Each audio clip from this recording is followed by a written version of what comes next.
1 Pedro capítulo 2. 1 Pedro capítulo 2. Graças a Deus. Vamos orar? Senhor amado e santo e bendito e poderoso e vivo, tenha misericórdia da minha vida, me dá graça, eu te peço, Deus, porque eu quero ser simples, eu quero ser claro, quero ser objetivo, eu quero contribuir na vida dos meus irmãos através da tua palavra. Para tal, necessito da tua misericórdia, do teu perdão, da tua bondade e unção sobre a minha vida, em nome de Jesus. Você que concorda com a minha oração, diga amém. Amém. Graças a Deus. Olha, meus irmãos, veja bem, o texto está em primeira epístola de Pedro, no capítulo 2, versículo de número 9. Eu acho sempre importante nós considerarmos algumas questões que estão por trás, ou alguém diria, no contexto do texto relacionado. Samuel, 1 Pedro 1:1. O texto de base é 2:9, tá? Obrigado, Dani.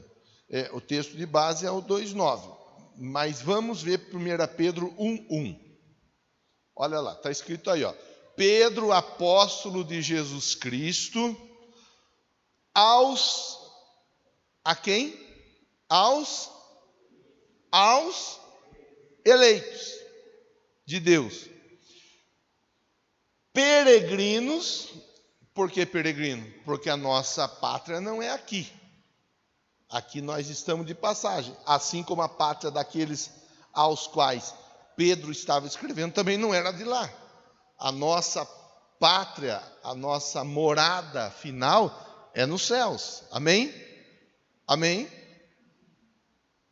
Então, Pedro, apóstolo de Jesus Cristo, aos eleitos de Deus, peregrinos, porque estão de passagem, mas olha a palavra que ele usa aqui. Como que está escrito ali?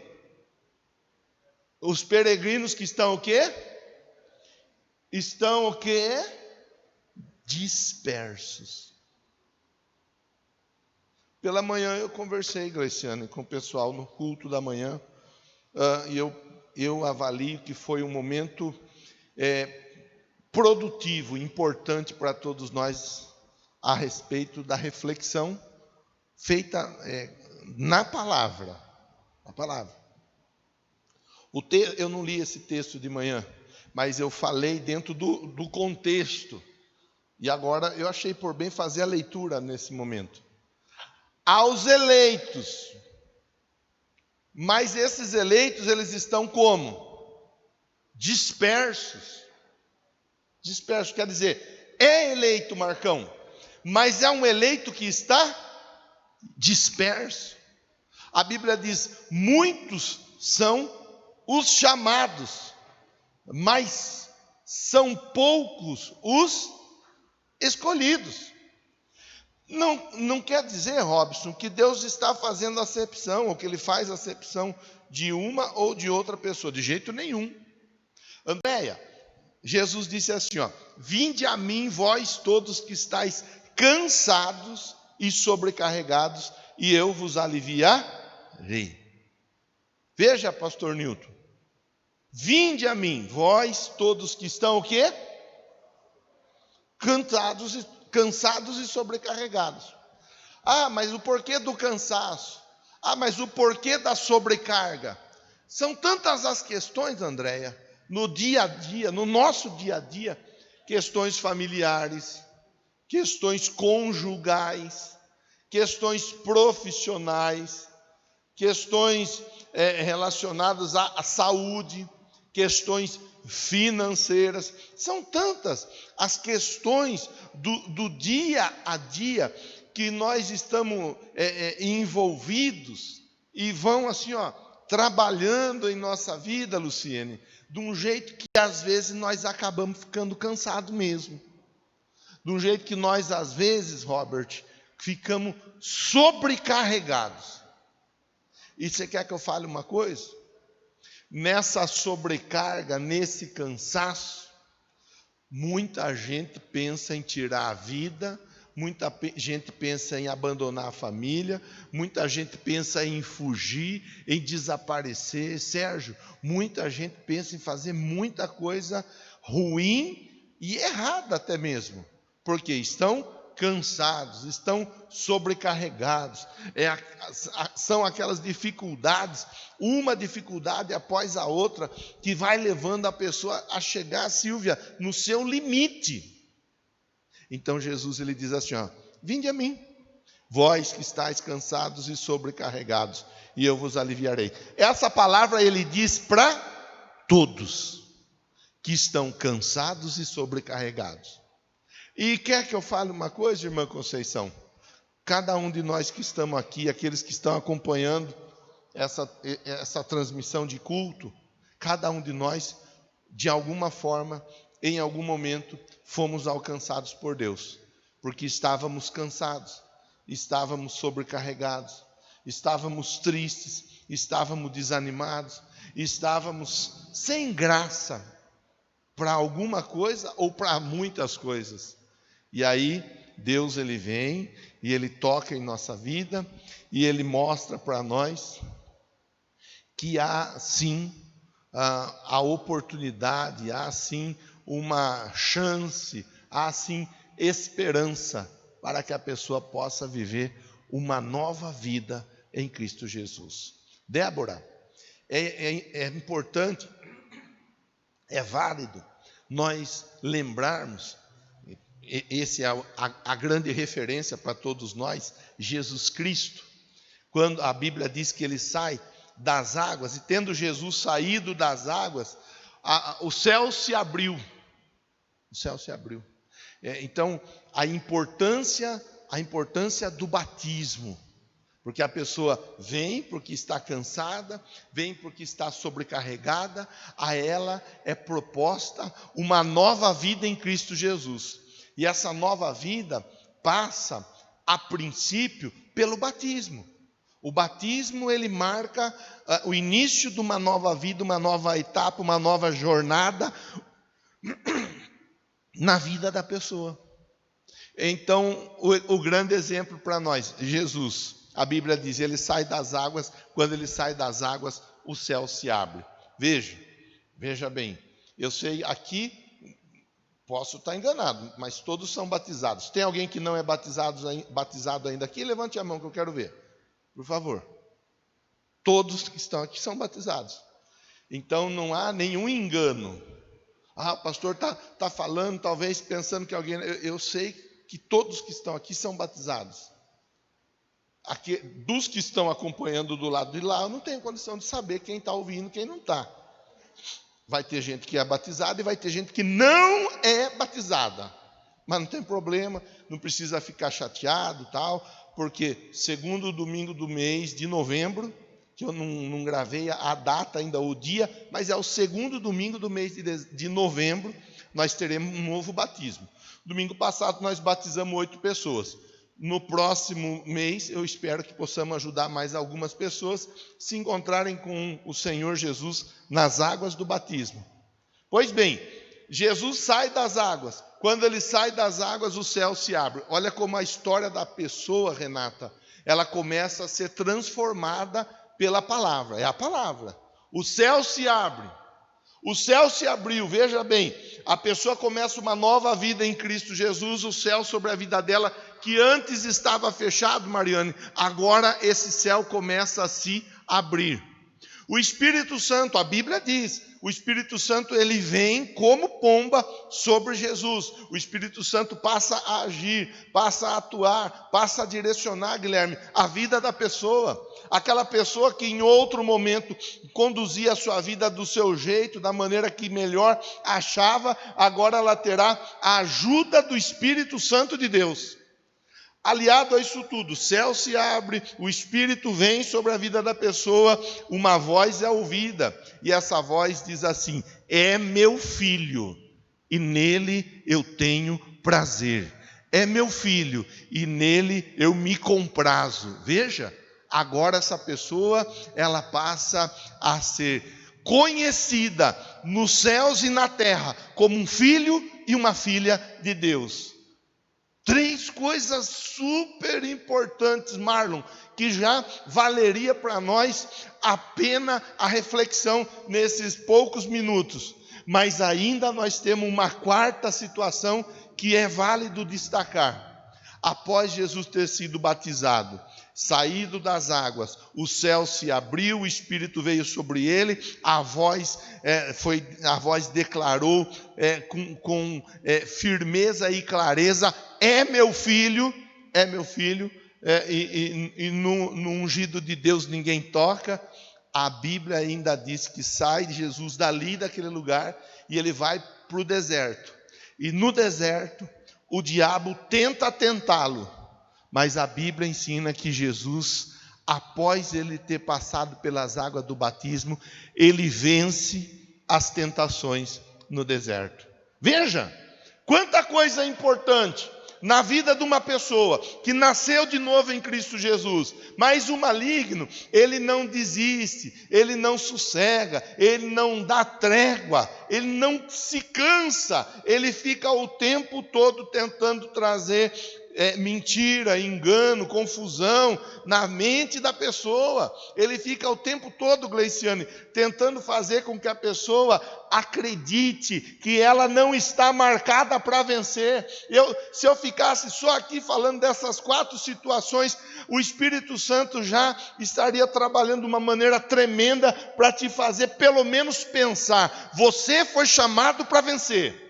Sobre a sua vida os céus estão abertos. Sobre a sua vida o Espírito Santo está agindo e te direcionando. Sobre a sua vida está a filiação. Você é filho de Deus. E sobre a sua vida está a condição, a capacidade de vencer as tentações. Glória a Deus. Você pode dizer aleluia por isso? Você pode dizer glória a Deus por isso? Talvez alguém chegou aqui na noite de hoje pensando: eu sou o pior dos piores. Talvez eu seja até pior do que o cocô do cavalo do bandido. Ei, o inimigo, ele trama com a intenção de te fazer não acreditar na sua filiação em Cristo Jesus. O inimigo, ele trama para tentar fazer com que você não acredite que a vitória, o milagre vai acontecer. Mas voltemos para a história bíblica ainda. Daqui a pouco nós vamos para o texto proposto para a leitura. Um dia os discípulos estavam passando de uma margem para outra. A Bíblia diz que o vento vem e bate sobre as águas, começa a agitar as águas e o barco está quase a afundar. Mas quando o barco está quase a afundar, os discípulos, eles acordam Jesus, que estava no barco dormindo. E ele diz: olha, o senhor não está preocupado não que nós vamos afundar, vamos morrer, todos nós vamos morrer. E Jesus dá uma ordem para o vento.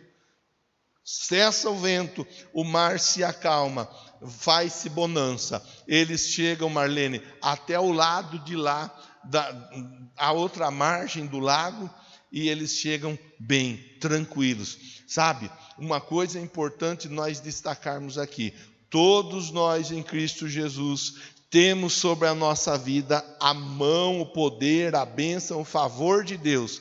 Mas isso não quer dizer que nenhum de nós está sujeito a dificuldades. A Bíblia diz: muitas são as aflições do justo, mas o Senhor de todas os livra. A Bíblia nos ensina: no mundo tereis aflições, mas tenham bom ânimo, eu venci o mundo. Então é importante que você comece a se localizar dentro da palavra na noite de hoje, porque pode ser que você está aqui como está o Herbert, versão brasileira Herbert, que não é o Richard, esse é um outro Herbert. Conversava com ele na chegada, falei com ele: e aí, como que tá? Você cresceu um pouco, engordou um pouquinho também? Ele: pastor, estamos aí e tal. Está trabalhando? Não, ainda não, está esperando a oportunidade de trabalhar. Talvez alguém esteja ainda esperando uma oportunidade de trabalho, como ele está, e a porta vai se abrir, Herbert. Pode ter certeza que a porta vai se abrir. Talvez alguém que durante a semana foi ao médico, precisava ir ao médico, é rotina, mas foi. E ali no médico, o médico disse: olha, vamos fazer um novo exame. Precisamos que você traga um exame a respeito disso. O que foi feito já passou da validade, agora vamos fazer um novo exame. E você fez, e talvez esse novo exame veio com algum indicativo alterado. E o médico disse: bom, isso aqui está alterado. Para garantir, vamos fazer um novo exame. E aquela tensão, aquela preocupação começa a querer tomar conta da vida da pessoa. Talvez aquela pessoa que está com um casamento que está por um fio, sabe? As questões, as dificuldades do dia a dia.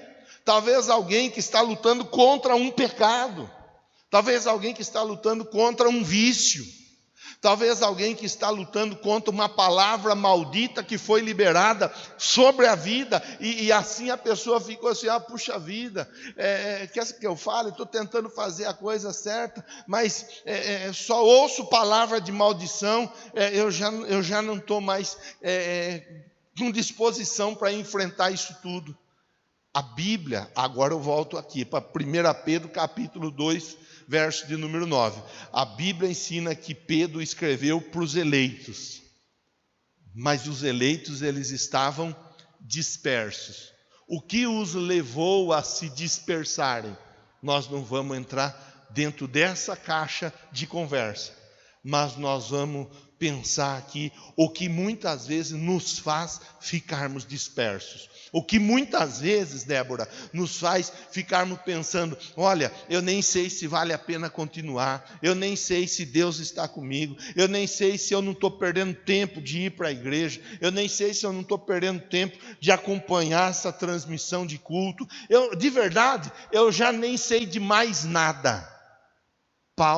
Pedro escreve aos eleitos, e a intenção da escrita de Pedro aos eleitos é encorajá-los a continuarem na caminhada de fé deles, é encorajá-los a continuarem firmes e fortes, independente das dificuldades ou das adversidades. Larissa, é encorajá-los. Essa é a intenção de Pedro com a epístola. Então vamos ler como que ele aborda no versículo de número 9. Se você puder, eu acho que dá para fazer a leitura da primeira epístola de Pedro todinha, porque ela tem 5 capítulos. Rapidinho você lê, 15 minutos, 20 minutos, meia hora. Alguém com um pouco mais de dificuldade de leitura, 35 minutos, conclui a leitura.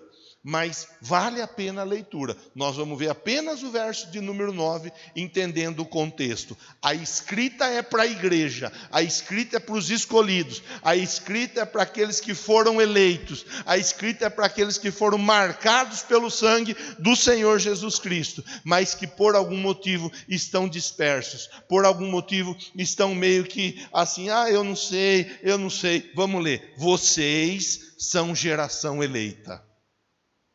Vocês são geração eleita. Com outras palavras, vocês são pessoas escolhidas. Não são qualquer pessoas. Vocês são pessoas escolhidas. É uma geração eleita. Você foi eleito. Lembra que eu falei há momentos atrás? Muitos são os chamados e poucos os escolhidos. Não tem aí nesse texto nenhuma contradição. Deus não faz acepção de pessoas. O fato é, muitas pessoas são chamadas, mas nem todas as pessoas aceitam o seu chamado e permanecem no seu chamado. Muitos são chamados, mas poucos são os escolhidos. Por quê? Porque uma grande parte acaba abrindo mão. Você deve conhecer alguém que se afastou de Jesus. Talvez até você que está aí na sua casa, ouvindo essa mensagem, se afastou de Jesus. E agora está procurando um jeito de se reaproximar. E Ele está mandando falar para você: volta enquanto é tempo, porque Jesus está voltando. Jesus está voltando para levar a igreja, que é santa, que é lavada, remida no sangue do Cordeiro. É uma geração eleita, pessoas escolhidas, sabe? Pessoas que foram marcadas para vencer. Eu falava de manhã, Futebol hoje, o Guilherme estava pegando no meu pé. Pô, o Corinthians tomou 5, hein? O miserável do Corinthians tomou 5, tudo bem. Mas o campeonato não acabou ainda. Não acabou. Quantos e quantos clubes perdem e vencem? Mas chega no final do campeonato, vai ter um que é vencedor, que é campeão. Quer dizer, uma derrota não significa a perda do todo. Uma batalha pode ser, de repente, sofrida em meio a uma guerra travada. Mas a pessoa perder uma batalha não significa que ela perdeu a guerra. Talvez hoje você vem para cá, pode acontecer de alguém estar aqui perdeu uma batalha, está marcado, está machucado por um momento aí que acabou sendo um momento que não foi dos mais legais. Mas Deus tem uma palavra para você. A guerra não acabou. E no final, você vence. Você vence. Quem já jogou War aqui? Tem alguém que já ouviu falar de War? Mas não é possível. Será que só eu e meus irmãos tinham esse jogo? De manhã só eu e meus irmãos. Agora só eu, mais nenhum. Eu vou ter que comprar um jogo desse para nós jogar aqui. Ficava lá na casa da minha mãe, os vizinhos vinham tudo, ficava jogando um jogo de estratégia, de conquistar. De geografia na escola eu sempre fui razoável, de razoável para baixo. Tirava só para passar, nota só para passar. Mas eu aprendi um pouco de localização geográfica jogando War. É um jogo bem legal, bem gostoso. Ficávamos lá, e eu era ainda criança, imagine, devia de ter 10, 11 anos, 12 anos, era bem legal. Mas o War é um jogo de estratégia. Você tinha um objetivo final para atingir, por vezes você perdia a batalha momentânea ali, mas perder a batalha não significava que você tinha perdido a guerra. Eu vou arrumar um jogo desse, nós vamos jogar. Vou te convidar para ir jogar lá em casa, nós vamos ficar lá até de madrugada jogando War. Quem aceita, põe a mão aqui, tá bom? Ninguém põe a mão, Jesus. Olha, você é uma geração eleita.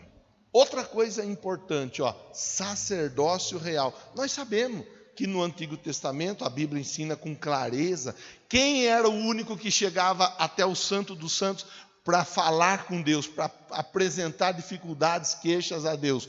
O sumo sacerdote, escolhido, era o único que chegava. Hoje não. Hoje não é só a oração do pastor que é ouvida. A oração do pastor é ouvida? Sim. A oração do diácono é ouvida? Sim. A oração do músico é ouvida? Sim.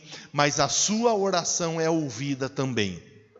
É isso que Pedro está dizendo ao povo, à igreja eleita, aos eleitos que estavam dispersos. O Pedro estava dizendo assim: ei, não é hora de ficar espalhado, é hora de se juntar. E através da junção de muitas pessoas, de muitos crentes, o nosso clamor, a nossa oração fazer toda a diferença. Não é hora de você recuar, não é hora de você retroceder. Tem pessoa que não consegue acreditar na oração. Eu não oro porque Deus não vai me ouvir. É mentira.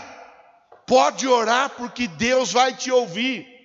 Se for uma oração de socorro, Ele vai te ouvir. Se for uma oração de relacionamento íntimo, Ele vai te ouvir. Se for uma oração de quebrantamento, Deus, eu errei, eu pequei, eu falhei, eu pisei na bola, Ele vai te ouvir. Você é um sacerdote, faz parte de um sacerdócio real. Outra coisa, olha, povo exclusivo de Deus. Povo o quê? Exclusivo. Eu até falei de manhã, usei o exemplo dos caixas, né? Hoje em dia nós temos os caixas que são preferenciais. Alguns lugares, Carrefour tinha, não sei se ainda tem, o caixa exclusivo. Às vezes tinha um monte de gente na fila para o lado de lá, o caixa de cara exclusivo para idosos, gestante e assim por diante. Como era exclusivo, a pessoa não atendia. Né? A Andréia trabalhou lá durante um tempo, sabe que o que eu estou falando procede. Então tem o caixa exclusivo, que é só para aquela pessoa, aquele grupo de pessoas, e tem o caixa preferencial. No caixa preferencial, se não tiver alguém gestante, alguém obeso, alguém da melhor idade, já aposentado, outra pessoa, outro cliente pode passar. Sabe, isso ensina para nós. Existem situações na nossa vida, porque uma coisa é preferencial. Olha, porque Deus, Ele tem a preferência da Renilda. Não, Ele é a preferência da Rafa. Não, é a preferência da Giovana. Não, é a preferência do Rian. Não tem nada de preferência. É exclusividade. Você é povo exclusivo. O que Deus tem para você, Ele tem para você e para mais ninguém. Aquilo que é seu é seu. Por isso é importante nós ocuparmos bem o lugar onde nós estamos. Lá hoje, na empresa onde você está, é importante que você entenda e ocupe. Você está ali porque ali é o seu lugar e é o seu momento. Você é alguém exclusivo de Deus. O projeto e o plano de Deus para a sua vida é de exclusividade. Em todas as áreas. No seu casamento, está casado, está casada, não tem que olhar para o casamento do A, do B, ou do C ou do D. Olha para o seu casamento. Irmã, olhe para o seu marido, ele é seu, é o seu marido. Faça bem o seu papel enquanto esposa. Irmão, não tem que olhar para o casamento da outra. Porque a outra isso, a outra aquilo, aquilo outro ainda. Faça bem o seu papel de marido. Cuide bem da sua esposa. É exclusividade. É ter um plano, é ter um projeto que é só seu e é para sua vida. Eu acho isso tão tremendo quando nós estamos ouvindo Deus falar conosco assim: olha, você é exclusivo, exclusividade, é de Deus e é em exclusividade. Quer dizer, não tem perigo de qualquer outra pessoa ocupar o meu lugar. Eu sou eterno, sim ou não? Dentro do contexto de ser humano? Não, eu não sou eterno. Porque hoje eu estou aqui, amanhã outra pessoa estará aqui. Hoje você está ali, amanhã outra pessoa estará ali. Por quê? Nós estamos num ciclo. Dentro do ciclo, a nossa história fica, nós passamos. Agora, preste bem atenção. Dentro daquilo que nós estamos inseridos, há a exclusividade para cada um de nós. O que Deus tem, Tom, para a sua empresa, é para a sua empresa. Não tem perigo, vai ter muitos outros clientes e muitos outros concorrentes, mas o que Deus tem para você é para você, cada um de vocês. Marlene, sei lá, o que Deus tem para a sua empresa é para a sua empresa. Pode ficar tranquila, que é para a sua empresa, para cada um de vocês. Sérgio, mesma história. O que Deus tem para você lá, para a sua empresa, é para vocês. Sabe, às vezes a pessoa fica preocupada, temerosa, às vezes a pessoa fica com receio. Nós não temos do que recear. Segue o texto dizendo assim, olha, sacerdócio real, pulei aqui, nação santa, quer dizer, uma nação, um grupo de pessoas separados por Deus e para Deus. Um grupo de pessoas que está em um processo de santificação. Um grupo de pessoas que está em um processo de ajustes. A Bíblia diz, tendo por certo aquele que começou a boa obra em sua vida, há de completá-la. Você está sujeito a errar? Sim, você está sujeito a errar. Mas a Bíblia diz, o Senhor firma os passos do homem bom, que em seu caminho se compraz. Se cair, não ficará no chão. O Senhor o segura pela mão. Olha que coisa. Agora, qual a finalidade disso tudo? A ideia de Pedro era chamar os eleitos que estavam dispersos e dizer a eles assim: ei, vocês estão dispersos, vocês estão espalhados. Por quê? O que é que aconteceu? independente do que tenha acontecido na vida de vocês, nada é maior do que Deus e do agir de Deus na sua vida. E é isso que ele fala na conclusão do versículo aqui, olha. Deus chamou vocês, geração eleita, sacerdócio real, nação santa, povo exclusivo de Deus, para quê? Para anunciar as grandezas daquele que os chamou das trevas. Em outro tempo estávamos nas trevas, mas ele nos chamou das trevas para a sua maravilhosa luz. Então, qual que é a intenção do trabalhar de Deus em nossa vida? Anunciar as grandezas de Deus. E é aqui que eu quero parar a conversa com você. É aqui que eu quero te provocar a se posicionar, independente de como você tenha chegado aqui hoje, independente de como esteja a sua casa, sua família, seu casamento, independente de tudo. Deus te chamou para anunciar as grandezas dele. As grandezas. Ou seja, Deus te chamou para anunciar os grandes feitos dele em sua vida, em sua empresa, em sua família e assim por diante. Eu quero te convidar a se colocar em pé na noite de hoje, para juntos nós fazermos uma oração. Aí, irmão, a irmã, é com você, porque você é que sabe aonde está apertando o seu pé. É você que sabe qual é a sua necessidade. É você que sabe. Então você vai conversar com Deus agora. Pastor, eu estou triste. Pastor, eu estou desanimado. Pastor, eu estou desesperado. Pois a Bíblia ensina que Ele nos chamou do reino das trevas para o reino da luz, para anunciarmos as grandezas. Deus tem algo grandioso para fazer na sua vida. Se você crê nisso, você conversa com Deus. Ô Gleiciano, vamos aproveitar que você está aqui. Quão grande é meu Deus. Tá bom? Dá para cantar, não dá? Então, mas o povo vai orando primeiro. Depois nós vamos encerrar cantando essa canção. Se ajustem aí, por favor. Fale com Deus. Só você que está esperando algo grande. Só você que está esperando algo poderoso acontecer na sua vida. Talvez até você chegou aqui pensando assim: olha, meu Deus, não tenho o que fazer. Meu Deus, e agora? É você. É com você que Deus está falando.